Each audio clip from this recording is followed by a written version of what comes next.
Okay, guys, what's up, and welcome back to Dedicated Diva Homeschooling Podcast Chat. Now, make sure you like, share, subscribe, and we're just gonna dive straight into it. Now that Labor Day is gone, we need to start kicking things into overdrive. I know it's a lot of homeschoolers or it's a lot of families that really don't like kicking schooling off into after Labor Day. So that's what we're going to get into today. Now, homeschooling after Labor Day can be a great opportunity to continue your child's education and explore various activities.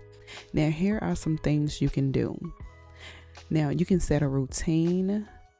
Basically, establish a daily or a weekly schedule to provide structure and consistency.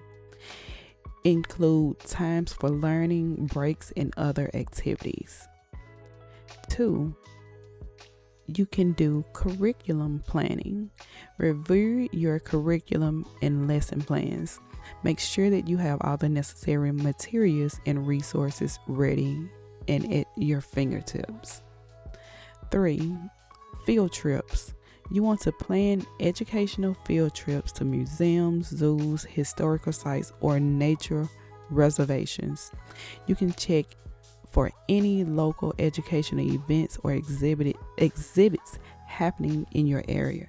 Now, a fun thing about field trips, there are a lot of websites online where you can create virtual field trips. For instance, if you and your kiddos are not interested in going outside for personal reasons or health reasons, you can create a virtual field trip. There's a lot of resources online that I will link down in the comment section below. I will pin it for you guys.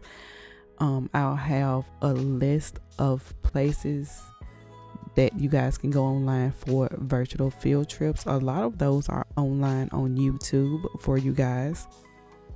Now, number 4, you want to set reading times. You want to set aside times for readings, exploring fall theme books or novels related to the subject you are studying in. So since it's September and we're going from summer to fall, you can find books that's related to that time or the holidays if you and your family participate in those holidays, or just find novels or stories around the subject that you are currently studying. Now, number 5, you want to make sure you have some type of assessment and progress tracker, or you can just do it on your own. You want to take time to assess your child's progress and adjust teaching methods if necessary.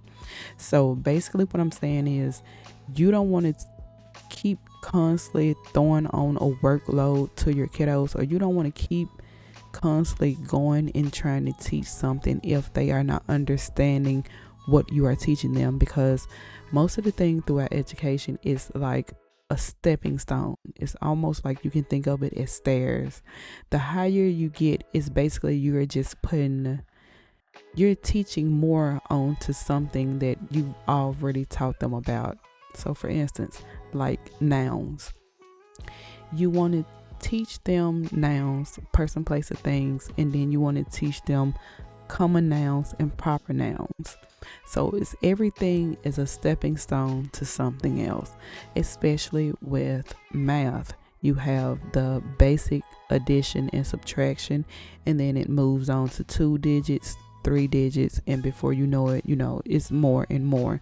So you want to make sure they understand the small things and understand what you're teaching them and has taught them before you keep moving on to something different. You want to make sure you keep records for this reason too, even if you're doing it in a document in Google. I use Google Sheets. If you use Google Sheets, It's easy to say on this day we went over this, and you can track the subject and the day that you went over and have comments to the side. I have a video up next week on how you guys can do this. Now, number 6, my bonus, you want to make sure that you teach them life skills. Teaching your child practical life skills such as time management, organization, problem solving, critical thinking. These are things to help them in their life. You can start with finances. It does not matter how young your child is.